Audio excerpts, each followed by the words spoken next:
La Razón Plus presenta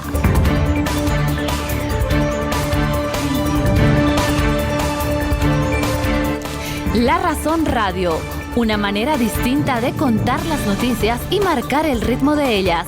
Actualidad, entrevistas y comentarios.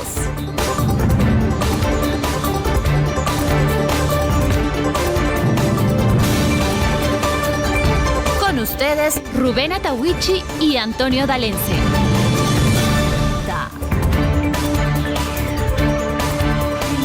Estamos en contacto con el senador William Torres. Con él vamos a hablar de este y otros temitas más que hacen a la política y a la agenda en la Asamblea Legislativa. Senador, ¿cómo está? Bienvenido, que tenga un lindo lunes. Antonio y Rubén, les saludamos.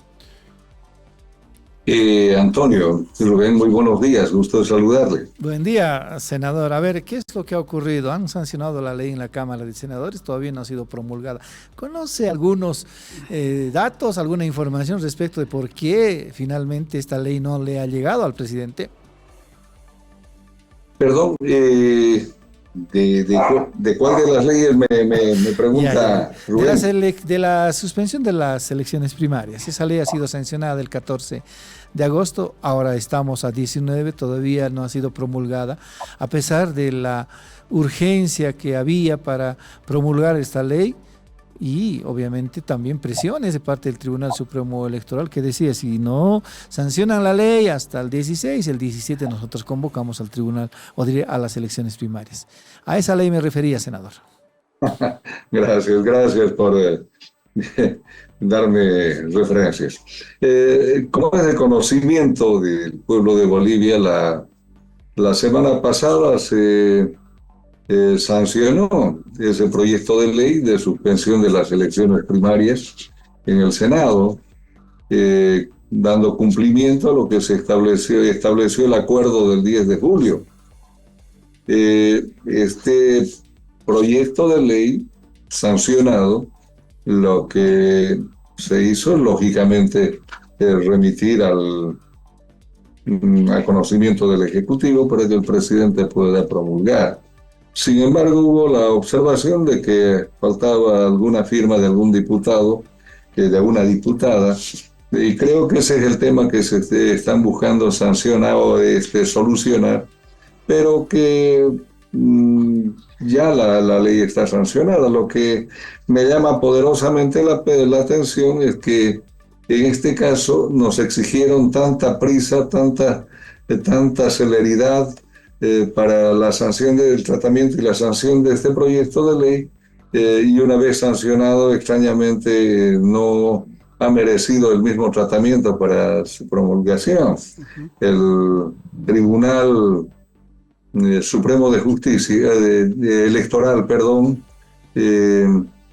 característico a su estilo, muy poco serio, muy poco formal, inicialmente nos dijo que hasta el 18 de agosto había plazo. Si el 18 de agosto no se promulgaba esta ley, lógicamente ellos convocarían en forma inmediata a elecciones primarias, y bueno, de manera absolutamente extraña, el pasado día 13, si no me equivoco, de agosto, el presidente de este órgano, el doctor Jacinto Eiffel, sale y dice que no se apuren, que no hay prisa, que el 18 no es la fecha o el plazo perentorio, sino que todavía se tiene unos días más, unas semanas, 2 semanas, que podrían ellos disponer de ese tiempo. Definitivamente,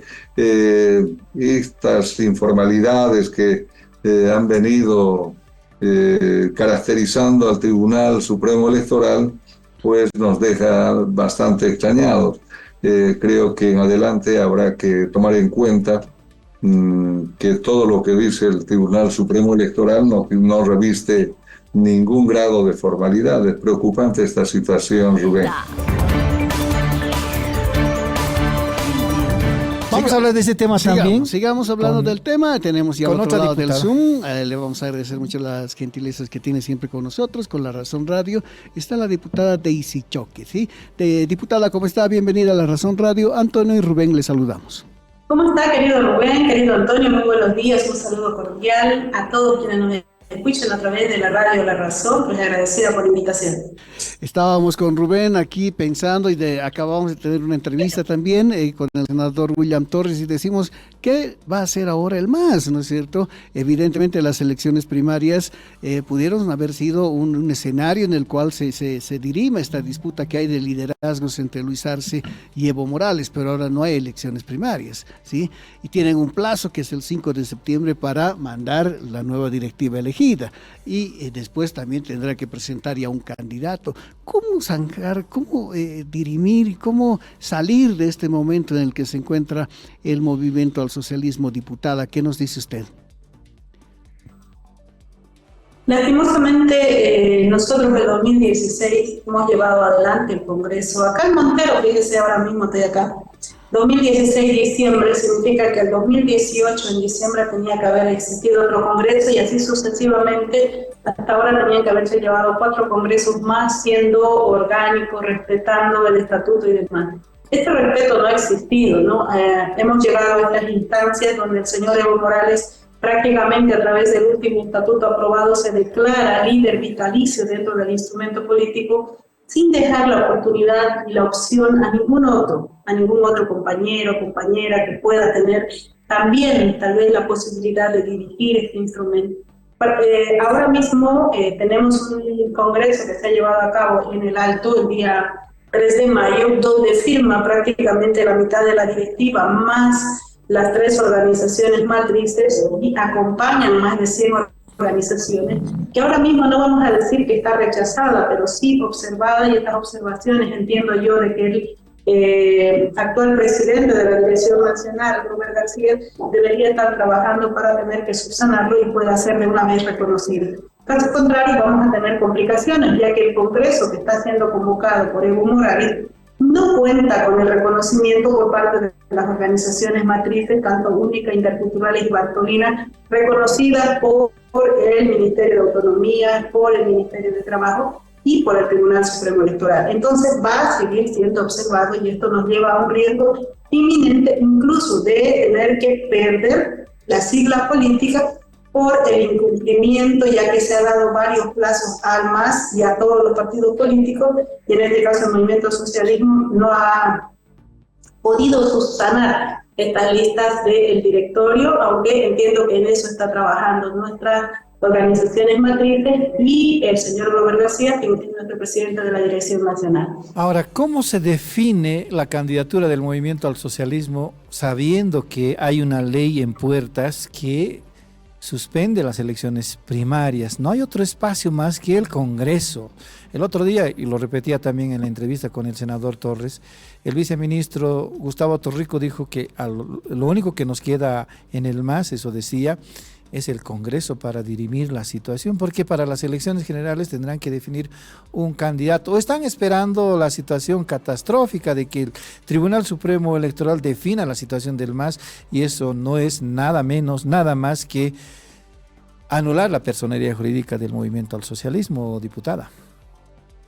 Ni siquiera las primarias hubieran solucionado las conflictos que tiene el movimiento al socialismo, porque aquí hay una posición bien radical, ¿no? Recordemos que hace casi 2 años ya el expresidente Evo Morales se define como único candidato. En el Congreso de la UCAN habla y definen y dicen es el único candidato. Entonces, ¿qué sentido tenía poder hacer las primarias cuando ellos no van a permitir y no han permitido nunca que nazcan otros líderes y menos que le hagan competencia a Evo Morales? Aquí nuestras organizaciones matrices, porque dentro de lo que es nuestro instrumento no funciona solo a la cabeza de la Dirección Nacional, ni de las seccionales, ni de las departamentales, funciona de la mano de las 3 organizaciones matrices. Y dentro de ello, nuestras organizaciones matrices son quienes van a hacer los ampliados y congresos, pero definidos para definir quién va a ser su candidato o su binomio, y no así para discutir cualquier otro tema. En ese marco somos muy respetuosos de ellos y son ellos quienes van al final a ponerse de acuerdo e inscribir sus candidatos o sus binomios, y todos nosotros vamos a apoyar y respaldar como militantes que somos de manera muy respetuosa dentro de la estructura. Hay un tema que está preocupando en el mundo, no por algo la Organización Mundial de la Salud ha lanzado una alerta para que nos cuidemos. Esto de la viruela del mono, algunos le dicen, viruela símica. Símica, y tiene una abreviación ya más que es Mpox. ¿Sí? Mpox, de eso nos va a contar. Ya estamos en contacto con don Max Enríquez, él es viceministro de Promoción y Vigilancia Epidemiológica. Le saludamos. ¿Cómo está, Max? Bienvenido siempre a La Razón Radio. Antonio y Rubén, le saludamos. ¿Cómo están, Antonio, Rubén? Muy buenos días. Pues tenemos el alerta epidemiológica, y en consonancia nosotros también volvemos a reactivar la misma, que está vigente todavía desde el 22. Entonces es importante socializar esta en los niveles tanto del sector salud como de la población en general, para evitar estos contratiempos que siempre traen este tipo de enfermedades que vuelven a aparecernos. Max, ¿por qué no le explicamos a la gente primero qué es la viruela del mono? ¿Por qué se llama así? ¿Cómo se contagia? Entiendo que no es muy letal, pero sí es una enfermedad grave. Cuéntenos eso, por favor, Max. Claro que sí, es una enfermedad zoonótica, quiere decir que es una enfermedad que inicialmente se manifestaba entre los animales, y de estas pues la incursión del hombre también hacia la selva, hacia estos lugares donde ellos moraban, entonces hace que también seamos pasibles al contagio. Es decir, que los animales contagiaron al hombre, y ya una vez entre humanos se puede contagiar de diferentes formas.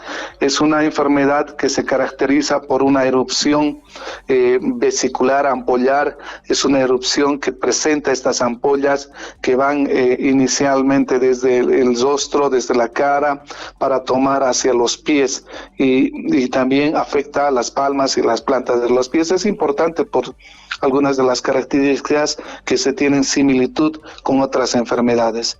Estas ampollas, llenas de un líquido amarillento, purulento, hacen que también provoque una complicación, porque puede producir una septicemia, una infección generalizada por la cantidad también de estas. Por eso decimos que debe ser de notificación inmediata para evitar las complicaciones. Es una enfermedad que también va a provocar, presenta fiebre, malestar general, artralgias, dolor articular, dolor en los músculos. Hay un malestar generalizado, y nada, es bastante confluente estas ampollas, lo que la pone realmente un drama para poder determinar estas. Muchas de estas son escondidas por las personas por la magnitud de estas, pero sin duda que con la alerta epidemiológica lo que estamos queriendo hacer es que en esta responsabilidad social y de salud podamos diagnosticar rápidamente y tratarlos también adecuadamente. Ahora, ¿cómo se contagia? Perdón, Rubén, ¿cómo se contagia, doctor, esta enfermedad? Pues vamos a volver a lo que habíamos dicho siempre, Rubén, Antonio. Dijimos, el barbijo no va a pasar de moda, el alcohol no va a pasar de moda, se ha introducido con COVID, y va a servir para todas estas. Esta enfermedad también se transmite a través de las gotitas que uno emite al hablar, ¿no es cierto? Esta es una de las formas. Otra de las formas es que el contacto con estos líquidos, ya los decíamos, esas ampollas se revientan y bueno, botan esa pus. El entrar en contacto con estas va a determinar la alta probabilidad también de contagio. Por eso que decimos, el aislamiento es necesario, el uso de la ropa de cama, el uso de el lavado constante de la ropa de las personas afectadas, son muy importantes a tomar en cuenta para quienes atienden y para las mismas personas, porque eso puede provocar también sobreinfecciones. Entonces, lavado constante de las manos, uso del barbijo, el uso del alcohol gel, el uso de guantes y el distanciamiento son fundamentales también en esta enfermedad. A ver, vamos a hablar del tema con Johnny Rojas, él es coordinador del Comité de Operaciones de Emergencia Departamental de Santa Cruz, a quien le damos la bienvenida. Johnny, le saludamos a Antonio D'Alenza y Rubén Atahuichi en La Razón Radio. ¿Cómo está usted? Muy buenos días, Rubén. Buenos días a todos. Gracias por la invitación. Gracias por mantener informada a la población. Johnny, ¿cuál es el estado de situación de los incendios en Santa Cruz a esta hora de la mañana en este martes 20 de agosto? Al día de hoy tenemos 30 incendios activos en 12 municipios del departamento de Santa Cruz. Son más de 1 millón de hectáreas devastadas de lo que va la gestión. Muy preocupante. Tenemos una sequía extrema, una biomasa acumulada, un estrés hídrico, no ha llovido durante bastantes meses.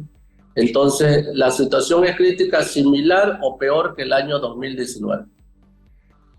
Ahora hay una región en particular, Johnny, que tiene que ver con un caso de hace más de 2 meses y nos referimos a la zona de San Matías. ¿Cómo está la situación allí en este momento? ¿Qué medidas se han asumido? ¿Por qué está tan difícil combatir el fuego en esta región, Johnny? Bueno, San Matías es una área protegida nacional. Obviamente sus autoridades municipales hicieron llegar tardía su carpeta a la gobernación de Santa Cruz, demoraron demasiado.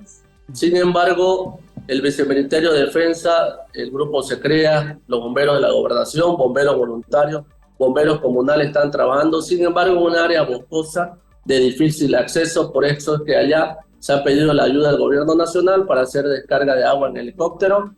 El día sábado y el día domingo nos hemos reunido con el viceministro, con el ministro Novillo, con la ministra Prada, para obviamente articular y coordinar los trabajos que se van a hacer. Agradecerles a ellos porque han dispuesto 11 aeronaves de la Fuerza Aérea para combatir de una manera inmediata y obviamente más efectiva para que sea una descarga terrestre y nuestros bomberos voluntarios, con bomberos comunales del ejército, puedan hacer un rastrillaje, un enfriamiento y una liquidación terrestre. Al momento, ¿cómo está la situación en esta región, Johnny? Bueno, San Matías es el municipio más golpeado. El 70% de las hectáreas quemadas son allá. Son más de 700.000 hectáreas que han sido devastadas en el municipio. También tenemos un equipo de biodiversidad en el lugar que obviamente está rescatando a los animales que han sufrido daño por estos incendios, hidratándolos, curándolos, volviendo a su hábitat natural algunos. Y los que están dañados se los están trayendo a la Secretaría de Medio Ambiente para colocarlo en observación, poderlo medicar, poderlo hidratar y nuevamente volverlo a su hábitat natural. Ahora, Johnny, la gente se pregunta, sobre todo acá en el occidente del país, ¿qué es lo que se quema? ¿De qué especies estamos hablando? ¿De qué tipo de plantaciones? ¿De repente son pastizales? ¿Qué es lo que se quema más en esta zona, Johnny? Lamentablemente, y hay que decirlo así, claro, ¿no? Son competencias nacionales del CERNAT, del ABT, del INRA, iniciar acciones, verificar los orígenes y causas de estos incendios forestales que están poniendo en riesgo vidas humanas, flora, fauna. Estas autoridades competentes llamadas por ley deberían estar en el lugar todo el tiempo haciendo un rastrillaje, sin embargo, no lo vemos. Sigue todavía las quemas de cordones, los chaqueos, que ya este calendario ya se acabó. Nos llama mucho la atención, hasta la semana pasada teníamos 31 incendios, después la lluvia viajó a 20 y en esta semana se han incrementado nuevamente, estamos pasando los 30. Entonces, estas autoridades llamadas por ley competentes son las que deberían dar la cara, deberían decir qué es lo que está sucediendo. No puede ser que nuestros bomberos voluntarios, forestales, bomberos de toda índole estén apagando incendios y a los 2 días nos estén prendiendo 3 incendios. Entonces, esto ya no puede pasar en el departamento de Santa Cruz. Por eso es que nuestra brigada parlamentaria, nuestras autoridades, tienen que hacer y realizar las acciones para abrogar las leyes incendiarias, tienen que hacer más dura la pena, porque si no, no hay solución. Cada año tras año nos siguen quemando el departamento de Santa Cruz. Tienen que dar con estos delincuentes, con estos pirómanos. No podemos seguir de esta manera devastando flora, fauna y poniendo en riesgo la vida humana. Vamos a saludar a Ronald Bismarck Mojica, él es jefe de la unidad de programas de medio ambiente. Le saludamos. ¿Cómo está, Ronald? Bienvenido a La Razón Radio. Antonio y Rubén le saludamos. Bienvenido. Muchas gracias y agradecerle a este importante medio de comunicación para informar a toda la población sobre los reportes de la calidad del aire, no solo en la ciudad de La Paz, sino en el departamento de Santa Cruz, que está sufriendo incendios muy intensos, especialmente en la zona chiquitana de Santa Ana de Velasco y San Matías, ¿no? Queremos informar primeramente que en la ciudad de La Paz, el centro más poblado, tenemos una calidad del aire, nos acaban de informar, de regular a mala, ¿no? Estamos actualmente con 92% de índice de calidad del aire, ¿no? En la ciudad de La Paz. ¿Cuál es cómo se mide 92? ¿Qué podríamos decir? ¿Es malo, para abajo, es peor, para arriba? ¿Sobre cuánto? ¿Sobre cuánto? ¿Cómo se hace esta medición? El índice de calidad del aire en 92 estamos en regular, ¿no? Hay que explicar a toda la población que de 0 a 50 un índice de calidad del aire es bueno, ¿no? Pero actualmente en La Paz estamos de 51 a 100 en un margen de 92 que estamos regular, ¿no? Y de 101 a 150 el índice de calidad del aire es mala, ¿no? Y de 151 a 300 es muy mala, ¿no? Que se deben tomar algunas acciones, ¿no? Entre el Ministerio de Medio Ambiente y el Ministerio de Salud, ¿no? Con las respectivas recomendaciones que reporta el programa de gestión de calidad del aire en todo el país, ¿no? Aclararle que actualmente tenemos una red nacional de monitoreo de calidad del aire que está compuesta por 13 municipios y una gobernación, ¿no? Que estos municipios son aliados estratégicos del Ministerio de Medio Ambiente que nos reportan de manera semanal, y vamos a pedir de manera diaria, ya que se nos vienen épocas muy complicadas como son los vientos en el occidente y los chaqueos y las quemas y los incendios en la zona del oriente. Y en Santa Cruz, especialmente ahí en la zona de la Chiquitanía, ¿cómo está la calidad del aire, Ronald? Explicarle, hermano periodista, que la calidad del aire, por lo que se ve, y es importante aclarar que no tenemos los equipos necesarios en San Matías ni en Santa Ana de Velasco que para poder medir la calidad del aire, ¿no? Ya que son incendios de alta magnitud y no se necesita tener experiencia, ¿no? Para ver la mala calidad del aire que están sufriendo esos municipios, ¿no? Queremos informarles a ustedes que nosotros estamos en plena coordinación con el Ministerio de Salud para poder adquirir mediante un convenio interministerial nuevos equipos que puedan fortalecer a algunas instituciones como el CENAMI, la OABT, para que nosotros podamos trasladarnos y tener estos equipos semiautomáticos y automáticos para trasladarnos al lugar donde están los incendios y poder dar información fidedigna al Ministerio de Salud para que él saque sus respectivos informes, ¿no? Para ver si está bueno, regular, malo, ahora, la calidad de estos municipios, ¿no? Ahora, acudiendo a su experiencia, Ronald, y por lo que podemos, haciendo una comparación, a los periodistas nos gusta mucho hacer ese tipo de comparaciones, pero tomando en cuenta lo que tenemos acá en este momento, y tenemos un 92 de promedio con relación a Santa Cruz, que ya lo hemos visto cómo está, pues claramente se puede decir que está por debajo de los 50. Usted con su experiencia, ¿qué nos podría decir, Ronald? Exactamente, ¿no? Es importante informar que anoche nos ha reportado la red de monitoreo de la calidad del aire del municipio de Santa Cruz, que de los incendios de San Matías y Santa Ana de Velasco, por usted sabe que en esta época los vientos son muy fuertes. Santa Cruz ahorita está con una calidad del aire, la ciudad de Santa Cruz muy mala, ¿no? Está con un índice de calidad atmosférica de 157, ¿no? Entonces está muy mala la calidad en ese centro poblado, ¿no? Que si vemos San Matías, está casi a 800 kilómetros de la ciudad de Santa Cruz y Santa Ana de Velasco a 600 kilómetros. Entonces es el viento que ha trasladado esta humareda a estos centros de población. Imagínense ustedes, ¿no? La mala calidad del aire que está sufriendo ahorita la ciudad de Santa Cruz con 157, ¿no? Sí, Bismar, ¿hay algún límite para señalar la alerta, para difundir la alerta, en sentido de que a partir de este límite hay que tomar previsiones para resguardar la salud de la población o en su eventualidad la suspensión de clases, por ejemplo? Sí, justamente cuando sobrepasamos el índice de calidad atmosférica de 151 a 300, ¿no? Que es muy alta, que ya es una alerta sanitaria, ¿no? Que se debe dar a la población completamente, ¿no? Entendiendo. hay posibles síntomas en grupos de personas con problemas de salud como respiratorios, ¿no? Problemas también con la circulación. Entonces ahí es donde se activa, ¿no?, la alerta sanitaria para el Ministerio de Salud, y ellos recomiendan de no realizar actividades físicas en ambiente al aire libre entre 5 de la mañana y 12 del mediodía. Y hay que procurar mantener a los niños y a las personas mayores en el interior de la casa, ¿no?, para que no se expongan. Vamos a hablar con el gobernador de Tarija en este momento. Rubén, en contexto, en los últimos días se han realizado reuniones, ¿no? Sí, de las entre el lunes y ayer. Las autoridades de economía del gobierno central se han reunido con los gobernadores, no todos entiendo, pero sí la mayoría.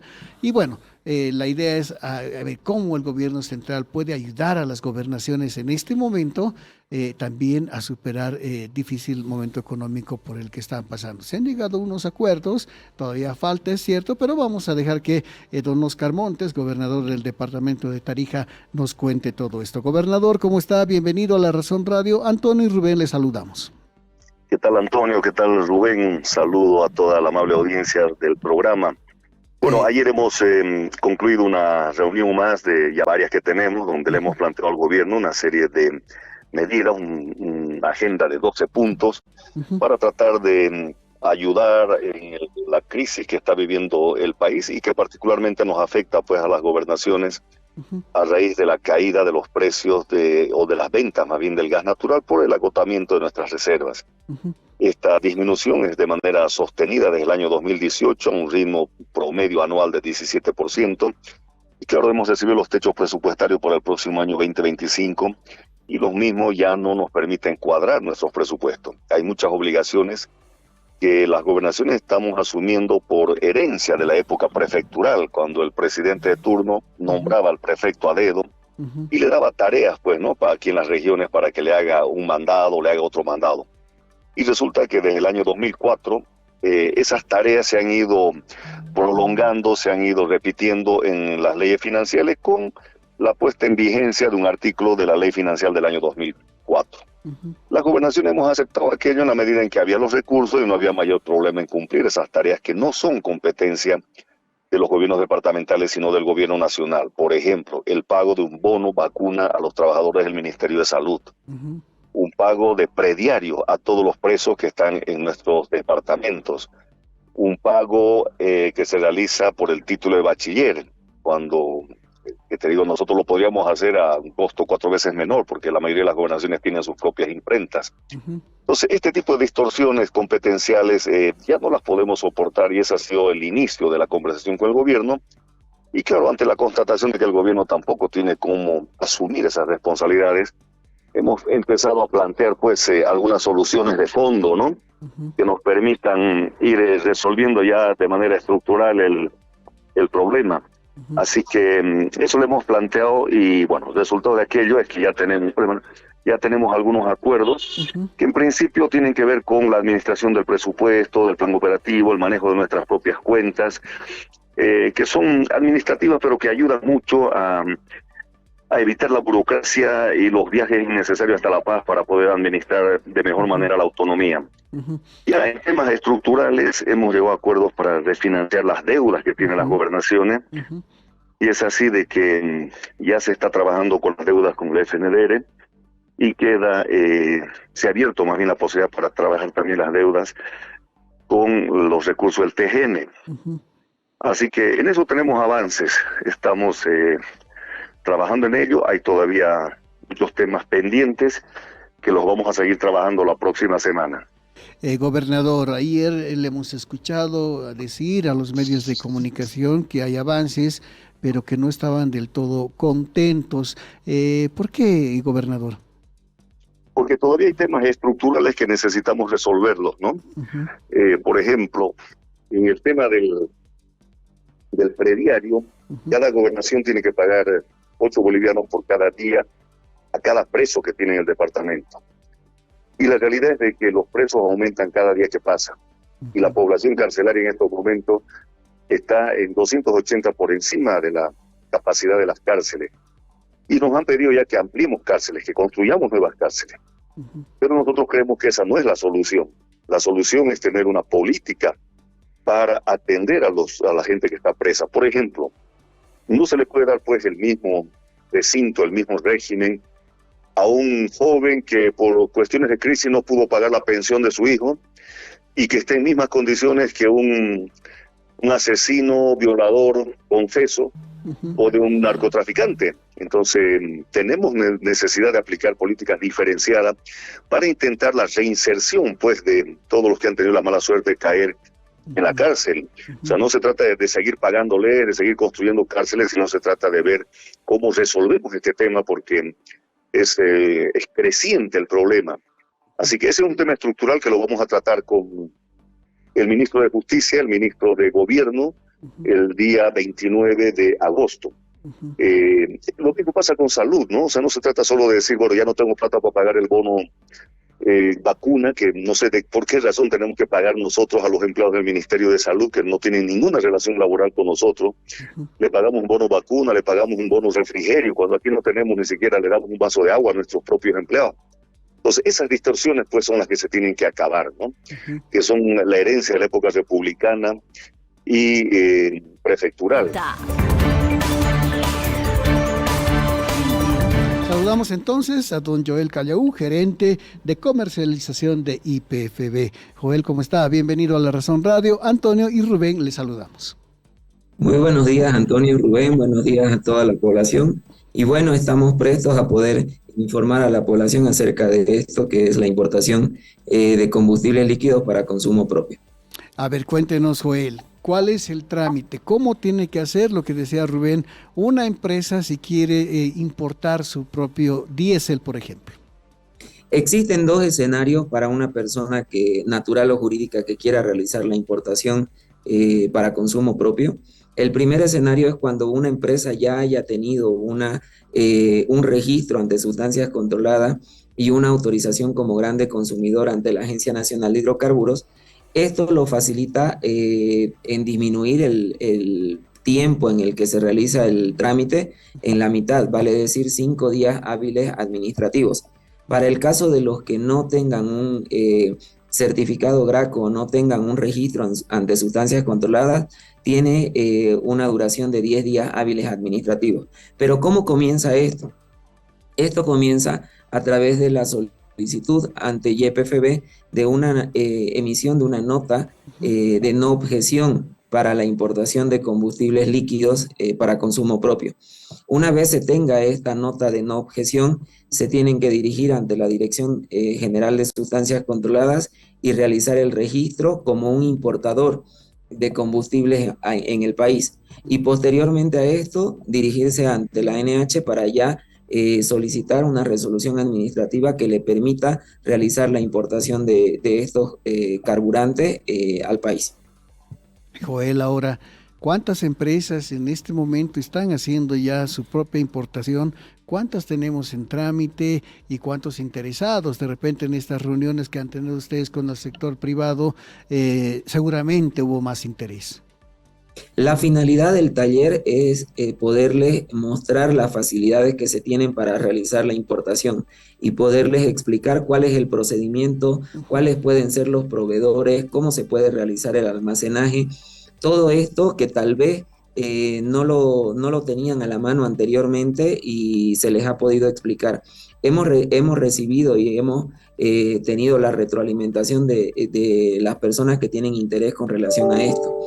Actualmente en el país ya lo hacían con anterioridad 2 empresas mineras, las cuales durante este proceso, durante este año, aparte de ellas, se les ha podido dar una autorización ya con el trámite finalizado a 5 empresas más, y a YPFB se ha realizado aproximadamente 20 empresas que han solicitado la nota de no objeción para iniciar ya con todos los trámites y poder obtener el combustible o la autorización de importación primeramente para traer el combustible e importarlo y abastecerse para todas sus actividades, ¿no?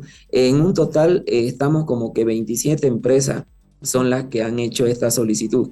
Sin embargo, lo puede hacer cualquier usuario, cualquier persona natural o jurídica que requiera el combustible, nosotros el taller que hemos realizado lo hemos orientado específicamente a los grandes consumidores que tenemos en el país. Sin embargo, no solamente los grandes consumidores que ya cuenten con un registro ante sustancias y una autorización por parte de la ANH lo pueden hacer, sino cualquier usuario dedicado a cualquier actividad, siempre y cuando esté justificando para qué es que lo requiere el combustible, y esto se realiza ante sustancias controladas para después realizar los controles necesarios y evitar los ilícitos de hidrocarburos, ¿no? Ya le damos la más cordial bienvenida a María René Álvarez. Él es diputada por Creemos, justamente de la región de la Chiquitanía. Diputada, ¿cómo está? Antonio le saluda, estoy junto a mi compañero Rubén. Bienvenida a La Razón Radio. Muchísimas gracias, Antonio. Un saludo cordial para usted, para Rubén, para toda la audiencia de La Razón Radio. La verdad que muy afligida, preocupada, indignada. Es una mezcla de sentimientos, impotencia tal vez. Al ver la situación tan devastadora que hoy por hoy estamos viviendo en nuestra región chiquitana, municipios que están totalmente cubiertos de fuego, sus pobladores que claman con toda la necesidad del mundo, auxilio, que piden una atención oportuna, pero que lamentablemente la atención no llega a tiempo, ¿no? Son alrededor, ya van a ser 2 millones de hectáreas incendiadas en todo el departamento de Santa Cruz. La afectación más grande, por supuesto, en la Chiquitanía. Parques nacionales ardiendo, como es el caso del AMMI San Matías, ubicado en el municipio de San Matías, que en este caso ha sido el municipio más afectado del departamento, y también tenemos la provincia de Velasco en su totalidad con esta situación de fuego, ¿no? Entonces, alimentado, como usted lo decía, aún más con esta agravante llamada sequía, que dicho sea de paso, ya desde el inicio del año prácticamente gente y municipios ya se habían declarado en desastre por sequía.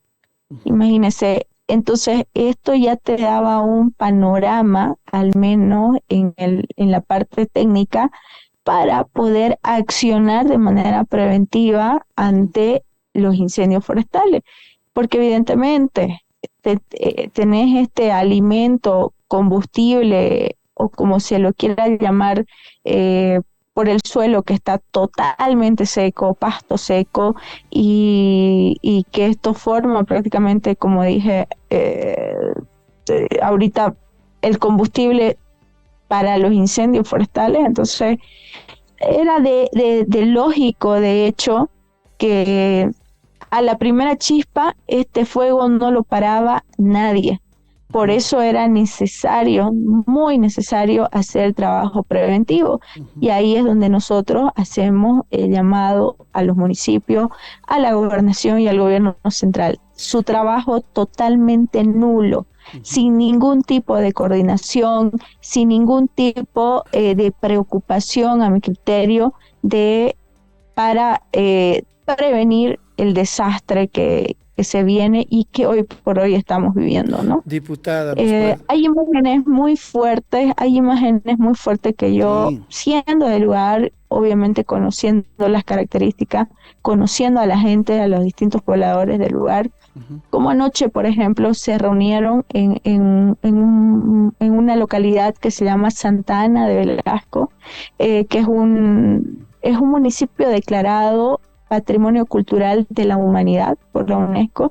Tenemos un templo misional muy emblemático en el lugar, donde toda la gente, el pueblo, se arrodilló para poder pedir agua, por lluvia, porque si se quedan esperando la burocracia de estos niveles, de las distintas autoridades, de los funcionarios, qué es en lo que finalmente se escudan, y es la respuesta para decir no llegamos a tiempo porque necesitamos hacer los trámites, porque no podemos saltar la burocracia y bueno, y toda esa situación, pero lo que ellos no entienden, que la desgracia, que el fuego es mucho más rápido que todos los papeleos esos que tienen que hacer y que no lo hacen a tiempo, ¿no? Entonces eso es, la verdad que es muy, muy indignante.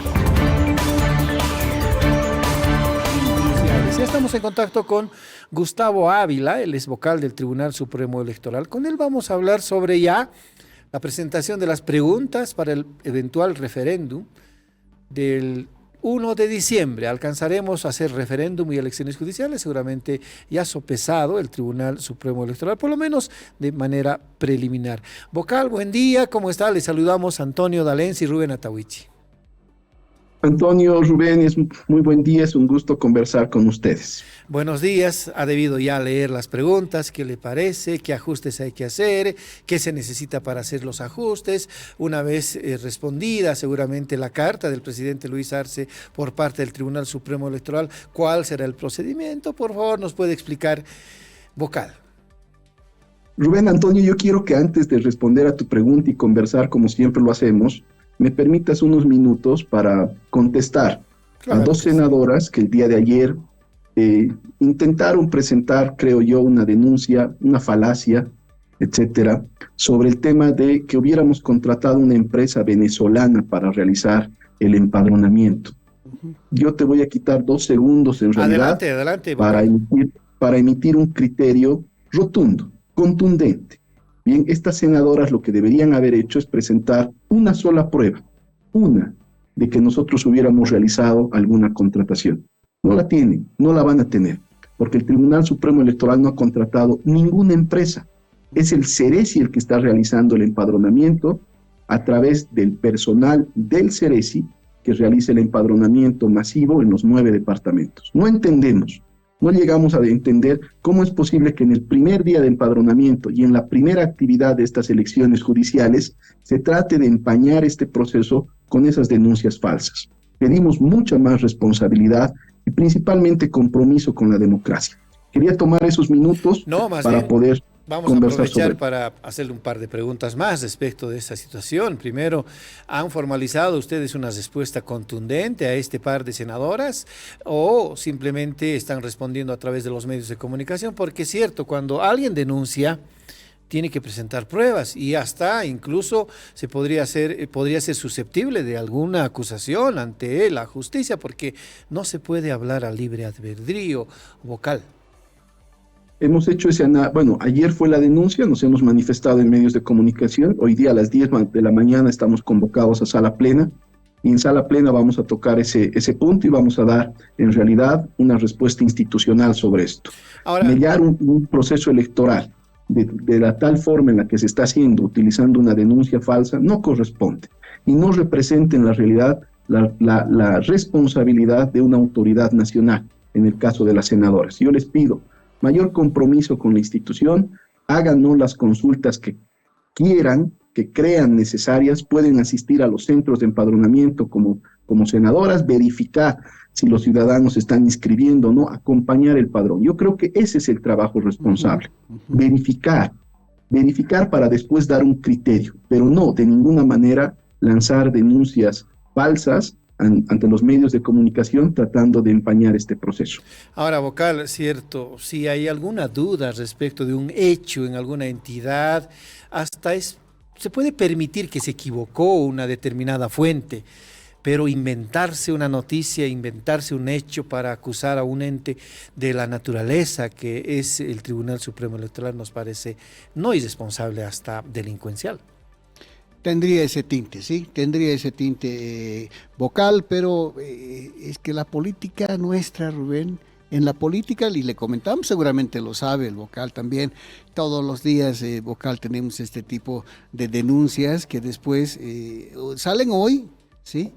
Como que tienen algo más por ahí, pero mañana ya desaparecen, ¿no? ¿Cuántos casos a nosotros como periodistas nos ha tocado pasar vocal, ¿sí? Así que vamos a esperar la sala plena y por supuesto también la respuesta institucional que ustedes tengan con relación a eso. Le habíamos preguntado, ¿sí? Le habíamos preguntado al vocal, bueno, ¿qué viene ahora? Ya tienen ustedes las preguntas, seguramente las están analizando técnicamente, cuánto tiempo tienen para resolver, cuáles son los pasos siguientes, si tiene algún criterio, ya que podamos comentar sobre las mismas preguntas. Adelante, vocal, por favor. Bien, yo les explico el procedimiento. El artículo 18 de la ley 026 determina el siguiente procedimiento. Una vez que el presidente ha remitido esta carta adjuntando las 4 preguntas o haciendo conocer las 4 preguntas, se apertura un plazo que tiene el Tribunal Supremo Electoral, un plazo que es de 72 horas. Bien, este artículo nos da tareas muy bien descritas, bien desarrolladas en esta normativa. Nos dice que en estas 72 horas después de un análisis, nosotros podemos incluir incluso redacciones alternativas. ¿Con qué propósito? Con el propósito de garantizar que las preguntas tengan claridad, precisión e imparcialidad. Esos son los 3 elementos que las preguntas tienen que tener y ese es el análisis técnico que tiene que revisar, tiene que constatar el Tribunal Supremo Electoral en estas 72 horas que han iniciado el día de ayer y que obviamente estamos llevando adelante. Por lo tanto, desde el momento que hemos recibido esta nota, ha empezado a correr el plazo, ya está en una revisión de una mesa técnica, podríamos decir, con técnicos del órgano electoral. Una vez que ellos terminen este informe, ese informe va a pasar a sala plena, y sala plena también va a hacer el análisis con sus 7 miembros, con sus equipos técnicos, para emitir un criterio sobre cada una de las 4 preguntas relacionadas a estos elementos, que tenga claridad, que tenga precisión y que tenga imparcialidad. Estamos en contacto ya con Silvia Salame, ella es senadora por Chuquisaca, amiga de La Razón. Siempre madrugamos con ella en estas conversaciones y nos da gusto hablar con ella. Senadora, buen día, le saludamos a Antonio y Rubén, ¿cómo está? Buenos días, Antonio, buenos días, Rubén. Un gusto dirigirme a ustedes. Y bueno, ustedes han tocado un tema muy delicado que es el del Ministerio Público, el fiscal general, pero no tiene que haber duda de que sí, hasta octubre tenemos que resolver esta temática.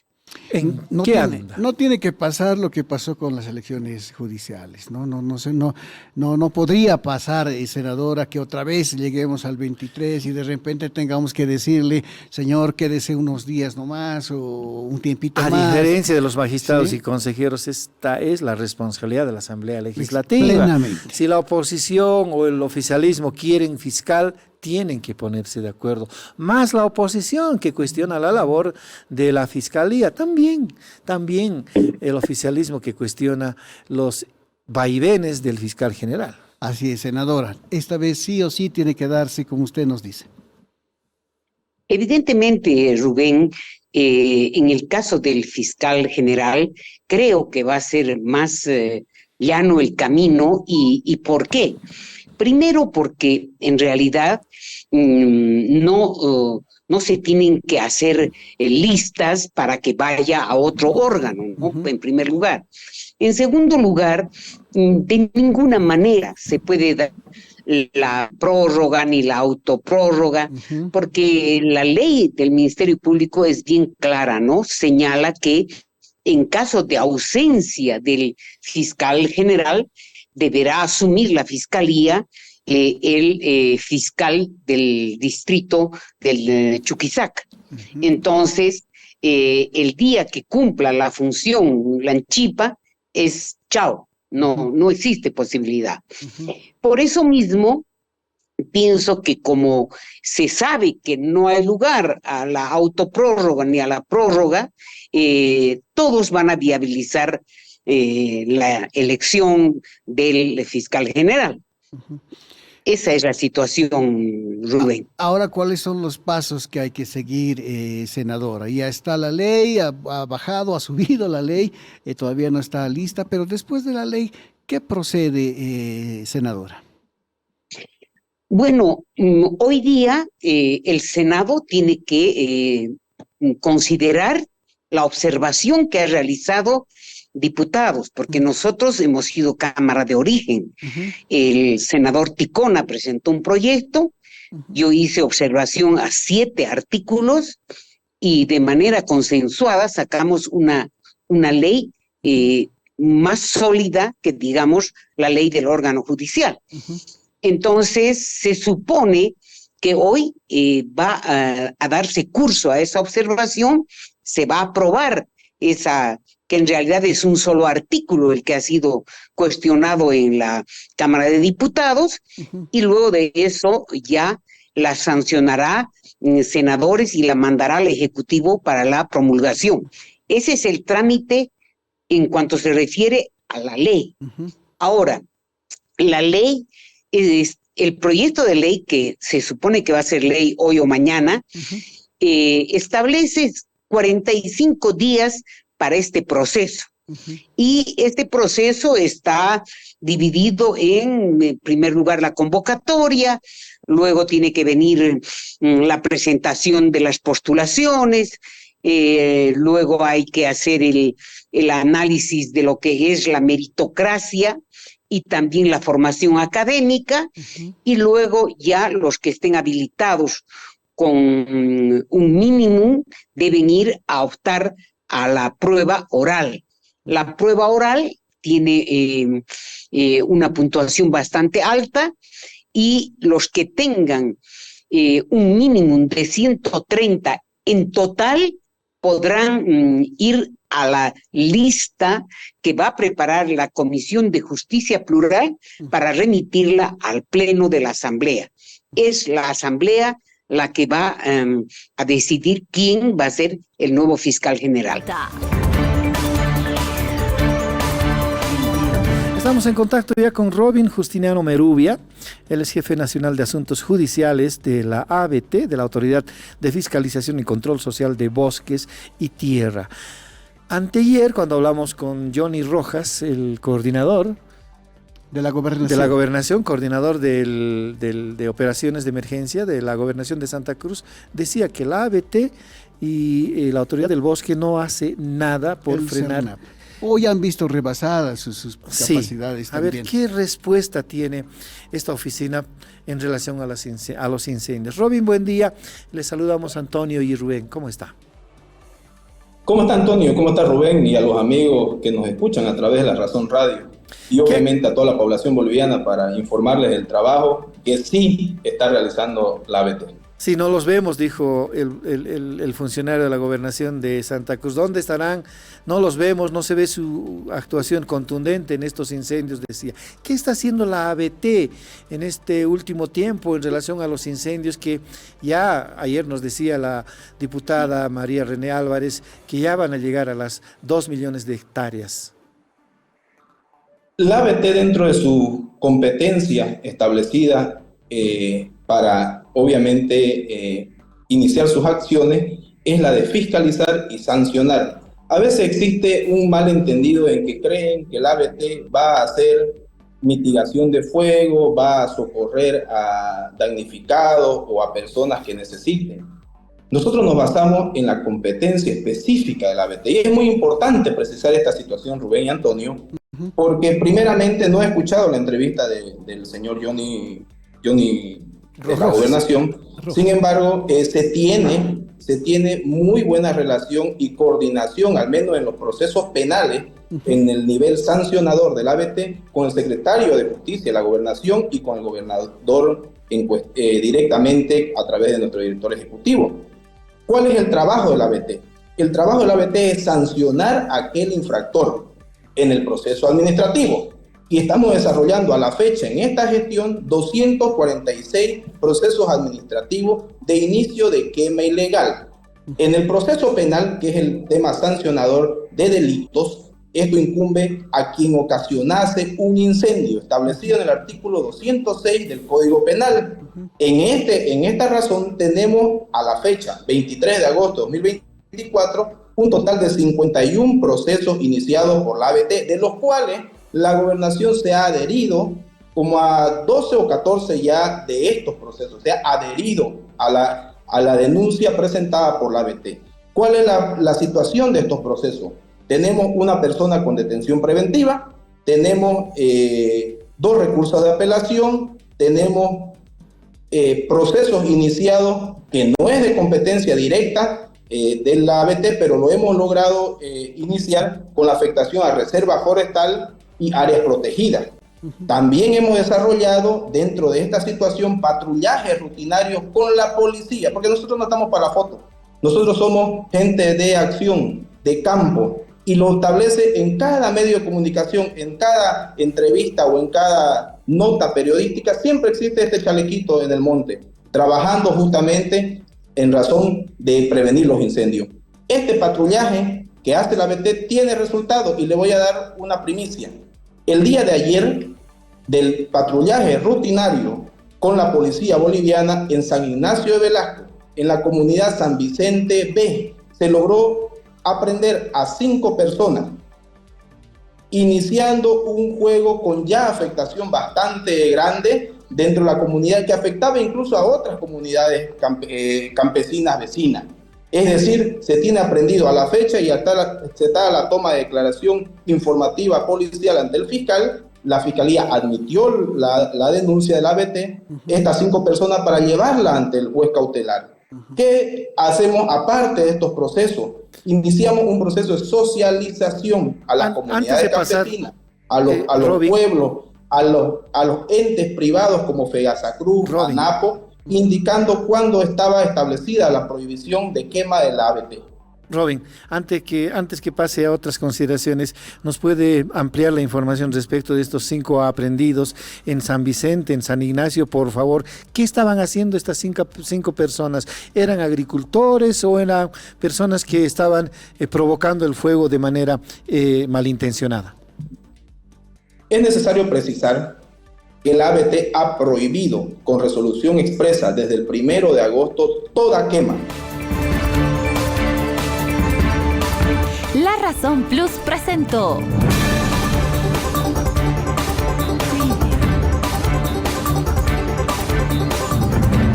La Razón Radio, una manera distinta de contar las noticias y marcar el ritmo de ellas. Actualidad, entrevistas y comentarios.